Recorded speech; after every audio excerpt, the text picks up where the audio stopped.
Hey students, welcome to another Mr. Ness screencast. Today's aim is types of cities, and here are your objectives.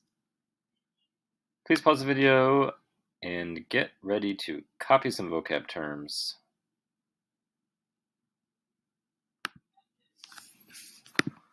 Today we are looking at different ways of classifying cities, and the first type of city is one that you've already learned about, and it's called a megacity. A megacity is any city that has a population of at least 10 million people.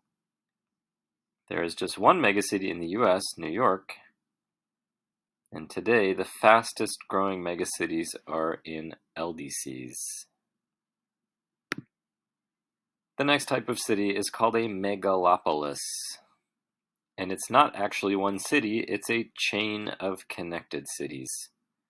Basically, this is where several large cities are near each other and there is really no non-urbanized land between them because their suburbs blend into each other. This image is of the megacity in the US called Boswash, which extends along the east coast of the US from Boston to Washington, D.C. That's why it's called Boswash. And you can see that the lights, which are coming from buildings and homes, extend without a break. It's one long urban area.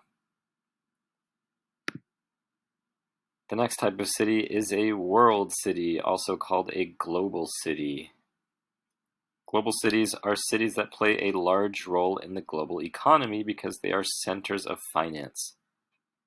They usually have a high concentration of banks, they have their own stock exchange, and they are home to several transnational corporation headquarters. They also have high income disparities between extremely wealthy business people and poor workers. The next city is a planned city. Planned cities do not develop organically. In other words, they don't start out small and grow and develop over time. Instead, they are designed. City planners design a big city and then they build it from scratch on undeveloped land. And this allows them to create cities in unique ways. It's kind of like if an architect, instead of designing a building, designed an entire city. You have already learned about forward capitals. That's when a government moves its country's capital to a new place for some strategic reason. Forward capitals are not always planned cities, but they often are. Usually the government builds a whole new capital from scratch and then it moves the politicians and their offices to that new city. The next type of city is called a technopole, and that is a city or a region where the technology industry is concentrated. There are a handful of technopoles in the US, and you already learned about one of them, Silicon Valley in California.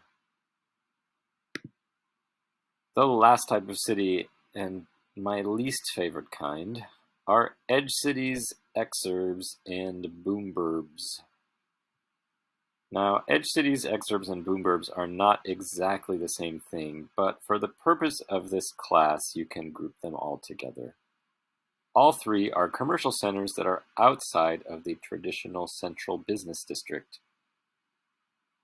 You'll learn more about the traditional business district later in this unit, but it's basically a fancy way of saying the old downtown of a city. And before the growth of suburbs starting around the 1950s, the downtowns of cities were where most services were. That was the place where people did all their shopping. An edge city, by contrast, is a place with a lot of commercial activity that is not in the downtown of a city.